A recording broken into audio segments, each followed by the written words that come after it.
네, 당뇨 진단 관련주가 무섭게 올라가고 있습니다. 자, 어제 아이센스는 상한가로 거래를 마감하기도 했는데요. 자, 오늘 마켓플러스에서는 증권부 유주환 기자와 함께 아이센스에 대한 의견을 좀 들어보도록 하겠습니다. 자, 어제 그 상한가에 올라가고 오늘도 지금 급등세를 이어가고 있거든요. 네. 예, 이거 호재를 어떤 걸로 봐야 되는 거예요? 네, 아이센스는 지난달에 국내 첫 CGM, 개인용 체내 연속 혈당 측정 시스템에 대한 식약처 시판 허가를 받았고요. 또 환자들이 실제로 이제 사용을 하기 위해서는 건강보험 적용 여부가 굉장히 중요한데요. 건보공단에 당뇨병 환자 소모성 재료 명단 등록을 마쳤다는 소식이 전해지면서 주가가 이제 어제 급등한 것으로 분석이 됩니다. CGM, 개인용 체내 연속 혈당 시스템이라고 하면은 당뇨병 환자 등의 피부에다가 패치를 붙여서 실시간으로 혈당을 재는 의료기기입니다. 기존에 그 체열침을 통해 가지고 체열을 해서 혈당을 측정하는 방법이 이제 주로 쓰였는데요. 최근에는 패치를 통해서 혈당을 측정해서 불편함을 줄여줄 뿐만 아니라 지속적으로 관리를 하면서 합병증의 위험을 줄여줄 수 있다는 점에서 CGM 사용이 늘어나고 있습니다. 현재 국내에서 판매되고 있는 CGM은 미국의 덱스콤, 또 에보트, 메드트로닉 등 외국 기업들이 과점을 하고 있는 상황인데요. 아이센스가 9월경에 케어센스 에어라는 제품을 출시해서 외사들이 장악하고 있는 이 시장에서 가격 경쟁력을 좀 내세울 전략인 것으로 알려지고 있습니다.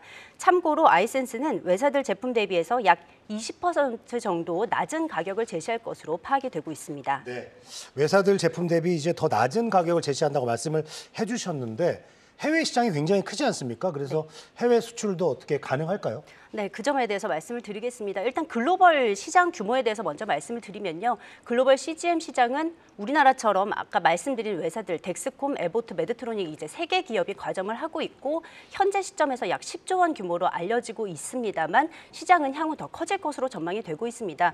당뇨병 환자들이 늘어나는 것도 물론 이유가 되겠고요.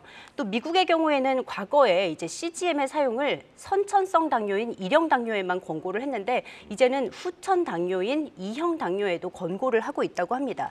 후천 당뇨병 환자가 전체 당뇨 환자의 95% 정도 되는 것으로 알려지고 있는데요. 후천 당뇨에도 보험이 적용이 되기 시작하면서 CGM 시장은 훨씬 더 커질 것으로 예상이 되고 있습니다. 자, 아이센스는 이런 상황에서 해외 시장 진출을 본격적으로 추진을 하고 있기도 합니다. 지난 5월에는 미국에 소재한 혈당 의료기기 판매 업체인 아가 매트릭스의 지분 100%를 약 360억 원을 들여서 인수를 한 소식을 공시하기도 했습니다.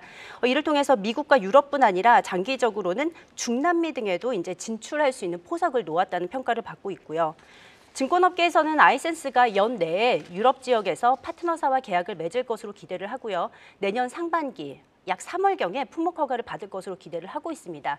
또 미국 시장에 대해서는 한 2026년경에 진출할 것이라고 예상을 하고 있습니다. 네, 자 증권가 목표가 이제 34,000원까지 이제 제시를 하고 했는데, 자 이후에 전략을 좀 어떻게 세워보는 게 좋을까요? 네, 아이센스에 대한 기업 보고서를 낸 곳이 이렇게 많지는 않은데요. 네. 최근에 주가 급등으로 이미 좀 증권가의 목표치조차도 훌쩍 좀 넘어선 상황입니다. 네. DS투자증권이 목표가를 3만 원으로 제시한 바 있고 또 다울투자증권의 박종현 애널리스트가 3만 4천 원을 제시를 했는데 오늘 주가가 고점 한 3만 7천 원까지 올랐던 것 같습니다. 그래서 오늘 오전에 박 애널리스트한테 목표가를 도달한 이후 투자 전략을 좀 문의를 해봤는데요. 여전히 유망하다는 관점을 좀 제시를 해줬습니다. 박연권은 헬스케어 업종 내에서 당뇨, 비만, 알츠하이머 이 3가지 키워드가 가장 핫 키워드라고 이제 얘기를 하면서 당뇨 관련 화두가 올해 내내 이어질 것이라는 전망을 좀 해줬습니다. 지난해 세마글루타이드, 또 티르제파티드 같은 2형 당뇨, 비만 치료제가 승인을 받으면서 시장의 주목을 받고 있고요. 일라일릴리, 노보노디스크 같은 글로벌 제약사들의 주가가 연초 이후에 좀 큰 폭으로 상승했다라는 점을 이유로 들었습니다. 또 카카오와의 협업도 4분기부터 좀 구체적인 서비스를 통해 나오게 될 예정인데요. 지난 3월에 카카오 헬스케어와 아이센스가 포괄적인 업무 협약을 맺었고요. 향후 카카오 플랫폼에 국내 CGM 제품으로 아이센스 제품이 활용될 것으로 알려졌습니다. 이 역시 아이센스를 유망하게 판단하는 근거라고 설명을 했습니다. 네, 알겠습니다. 자, 아이센스 현재 지금 34,800원, 700원 이렇게 지금 상승세를 보여주고 있습니다. 네. 이에 펩트론, 동훈아나텍, 당뇨 관련주로 꼽히면서 이제 주가가 올라가고 있습니다. 이들 역시 앞으로도 유망하다고 볼 수 있을까요? 네, 마찬가지 당뇨 시장이 워낙 커지고 있다 보니까 그런 시장 성장에 대한 수혜를 좀 노릴 수 있을 걸로 예상이 되고 있습니다. 펩트론 역시 주가가 어제 오늘 큰 폭으로 오르고 있는데요. 당뇨 비만 치료제에 대한 기술 이전 기대감이 커지면서 주가를 올리고 있는 것으로 분석이 되고 있고요. 또 동은 아나텍은 원래 반도체 설계 업체인데요. 반도체에 활용되는 미세 전류 제어 기술을 통해서 체열 없이 혈당을 측정할 수 있는 기술을 개발 중인 것으로 알려지고 있습니다. 네, 자 오늘은 여기까지 듣도록 하겠습니다. 증권부 유주한 기자와 함께했습니다. 고맙습니다.